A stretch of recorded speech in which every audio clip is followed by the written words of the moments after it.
adobong baboy mo na niluto, lagay mo sa ref. Sebo eh. Diba? So pag kinain mo yung adobo, ang daming mantika sa kanin, mainit, pagdating sa tiyan, baka magsebo yan. So, yan ang problema. May taba na nagsesebo. Yun yung ayaw nating saturated fat, mamaya. So, olive oil, a little better, pero mahal. Kung iba yung mantika nyo, okay lang, pero konti lang ilagay nyo. Ha? Walang unli na oil, konti lang.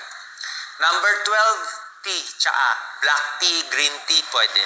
Black tea, green tea, may antioxidant, nakakababa ng cholesterol, may anti-cancer properties pa ang green tea. Ingat lang sa cream, sa honey, sa sugar. Number 13, ito kalaban natin, okay? Itong 13, 14, hindi nyo alam, ito nagpapataas ng cholesterol nyo. Okay? Number 13 is trans fat. Number 14 is saturated fat. Ano tong trans fat? Ito yung trans fat na lagi natin kinakain sa fast food. Diba? Ito yung french fries, chicken nuggets, hamburger, mga fried chicken, sa supermarket, processed food.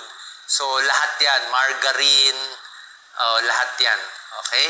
So, ginagawa to parang may industrial process, tawag nila hydrogenation, kaya nababago yung pagkain, nagiging trans fat, yung mga cookies, yung mga apple pie, di ba? Napakasarap, pero alam mong mamantika at nakakataas ng cholesterol. Pwede naman i-check eh. Di ba, ginawa na nga ito ng isang tao, yung Super Size Me, di ba? Yung Super Size Me na documentary, kumain siya ng puro fast food every day. Alam mo nangyari, nasira atay niya. Atay niya yung SGPT, SGOT niya, tumaas.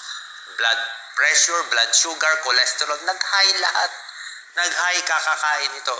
Pwede ba kumain? Pwede. Ako, kumakain ako sa fast food. Lalo na pag sa labas, wala akong makainan. Di ba? Pag pupunta kami sa mga medical mission, ganyan. So, ano lang, once a week o once a month o walang choice ka, wala kang choice, kakain ka sa labas. So, trans fat, ingat. Okay, mga fast foods. Number 14, saturated fat. Saturated fat, ito yung taba talaga mismo. Mga sinigang na baboy, taba ng baboy, taba ng baka, yun talaga fat.